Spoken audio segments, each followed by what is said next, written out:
Hello, and we are back again. This is video number 3, and what we're going to be doing in this segment is just a really quick overview of what some of the supplies are that are on that downloadable supply list that you'll see at the bottom of, I think I actually put it on segment 1 as well in case you missed it, but it's also on segment number 2. And the thing to keep in mind with supplies, some of the stuff may be totally familiar to you, but since we have a wide range of people involved in this, I thought I would show you a few things that may or may not be intuitive. So we talked in this second video about the junk mail, so I'm not going to review over that. Just remember to, keep an eye out for stuff as you're out and about because you'll find cool things. The second thing on that list is called assorted ephemera, and I always mispronounce. I used to call it ephemera. I was told that I was pronouncing it wrong. So it's actually pronounced ephemera. And what that basically is, at least in Lisa land, is anything that you're going to use to fancy up your pages. Little bits of painted papers, of ribbons, buttons, pieces of cloth fabric. If you've got people who sew, maybe they've got little swatches of fabric. You can find like die cuts, things, that are already cut out, like shapes of butterflies and things like that. You can use stickers. So you just want to have an assortment of this kind of fun stuff. Girls, I'm going to be sending you a package, and inside that package, it's going to have a lot of things for you, which is really kind of a cool thing.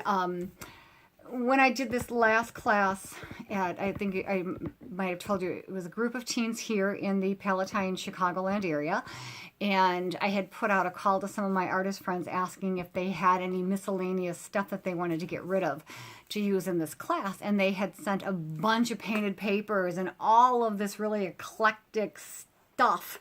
We call it stash. But what's really cool about it is it came from so many different people that it's all very different. Because as artists, we tend to gravitate towards certain types of things, and you tend to gravitate towards certain types of, paper or certain types of, pictures even, colors. And so when I got this supply that came in from all of these different people, it was neat because it wasn't stuff that I had in my stash, and so it was neat. And so I'm going to be sending you all a box, so you'll have plenty of that. But just keep an eye out for things that you might actually run across that really speak to you. Also in that ephemera, think about maybe some quotes. If there's some favorite things that you like to hear in songs to music, or if any of you play instruments and you've got music sheets, that's cool stuff too to put in. Let's see what else we have on here. Okay, so gesso is on the list, and gesso, this is a big bottle of gesso. You don't have to buy expensive gesso, just you need to have gesso. And what gesso is, it's a primer, and we're going to be using it to get our surface ready. If you want a fancy word for surface, it would be called a substrate. In this instance, our substrate is going to be our junk mail pages. And I'm going to be doing a separate video on how to apply this. It's when we get to that piece. Lots of acrylic paint. Let's see, and then we're going to need some type of string for the binding. And remember, we don't want thread. We want it to be a little bit thicker. I'd stay away, though, from yarn and ribbon and that type of thing, because the books are going to get really messy because you're going to be painting on them and gluing on them. So just some really basic twine. That's a twine. Can you see it? So it's not super thick, but it's not a thread. It's not like a, sewing thread. You could also do something like this. This is a waxed cotton cord. I guess you can see that pretty good. Okay. That stuff can be picked up, at any, or it doesn't even have to be this fancy. It can be, more of that brown, almost industrial twine. That's actually what was on my samples. So you need some of that.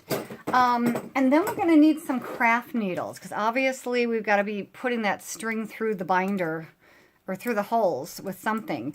Now, you can pretty much pick craft needles up. they're different, and you don't have to really worry about do you have the right size. I've got like a whole selection here. They're not sewing needles. You got to have bigger eyes. This one you could still probably get, oops, I'm off the picture, sorry. I really need a camera person here. Remember, this is like a bootleg video. I'm just kind of just down here winging it. So anything that has a big enough hole to get your twine through, okay? Let's see. An awl, you'll need an awl or a pointy thing that's going to punch holes. Now, this is an awl, and it's got a nice little wooden handle, and it's got a pretty nice little point on it. If you don't want to invest in one of these, they're pretty cheap. But maybe if you have a compass, that's kind of the old style with the really sharp, pointy metal things, that'll work. So we just have to have something where we can pierce through the center of those folds to make us some holes, okay? You're not going to be able to use like a standard hole punch because you're going to have to reach into where those folds are, and you're not going to have a long enough arm. So it's going to have to be something free, okay? If you, let's see, bone folders. Okay, now this is totally something that's optional. I'm just going to show it to you. You may not know what it is. I'm going to see if I can do this.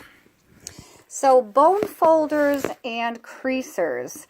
What they basically do, they're really great tools. They help you make a scoring line, an indentation into your paper, your cardstock or whatever paper is.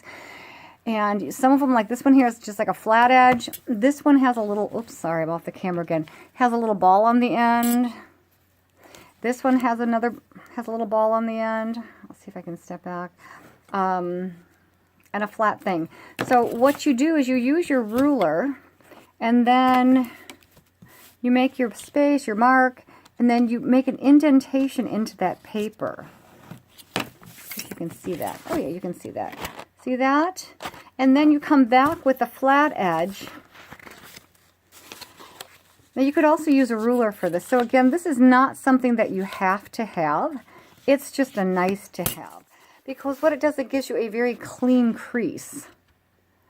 So if you're making pockets, or if you've got a larger piece of junk mail, that's too big to, or if it's a single sheet, you can do that fold. So you can make all kinds of little flaps and things like that. Not a necessity, but they're kind of nice to have. Amazon had this little kit, and I put a link for that out on the website or on the blog post because it was like $7, and it had an awl, a bunch of needles, the thread, and a couple bone folders. So I thought that was kind of a cool little deal, if that works for you.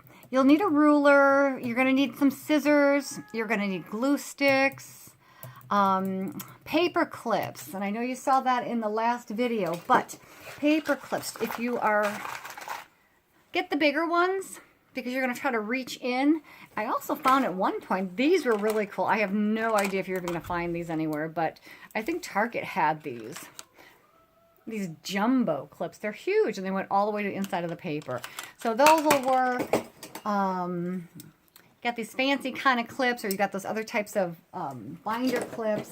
So whatever, you're just going to want an assortment of those. Paper clips work just fine. They just don't have an extended reach. What else do we have on here? You're going to want basic stuff like pencils. If you've got a collection of like Sharpie markers, you're going to, because we're working with so many different mediums with glues and things like that, you're really going to want a permanent marker and not a water-based marker. So Sharpies work. If you don't own those and you're just going to pick up one or two of them, just pick up a fine point black one and just, go with that. Okay. So we are going to have all of this ephemera, and we have to make it stick to the page. So you're going to be using either glue sticks, or your choice would be to use Mod Podge or a gel medium. So Mod Podge is, if you've ever done any type of collaging, that's what this is. You're probably familiar with it. And I should always clean off the edges before you put the lid back on, because otherwise you can't get it open. So I can't get it open, but the Mod Podge will dry clear, but it's like a white liquid. It is a pourable, so it's a lot more of a liquid Now a gel medium. The gel medium is more of an artist grade. You don't have, the Golden's a little bit more of a pricier brand, but the matte medium, you can see it's thicker. So it doesn't spread, it doesn't pour. So with the matte medium, you would use, you know, you could either use sponges or you could use, I use actually like small little palette sticks. I like to spread it. That's strictly just a preference. So work with what you got in terms of budget. So either Mod Podge or gel medium. You're going to find this one more in the artist section. You're going to find this one in the craft section. Okay. Stencils. Stencils are going to be a big part of this project. I absolutely am a stencil artist, and I'm going to be actually sending you girls some stuff, so don't feel like, you know, you have to go out and buy all that. So, baby wipes and paper towels. Baby wipes are going to be your friend, and we'll show you even a little bit of a demo with that. You're going to work with those.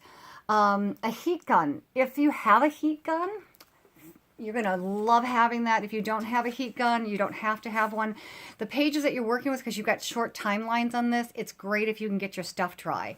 So this is a heat gun. And basically, the heat comes out of here. It's like a... and it dries things. If you don't have one of these anywhere and you don't want to invest in one, don't bother with it. But you may want to bring an old hair dryer. That'll actually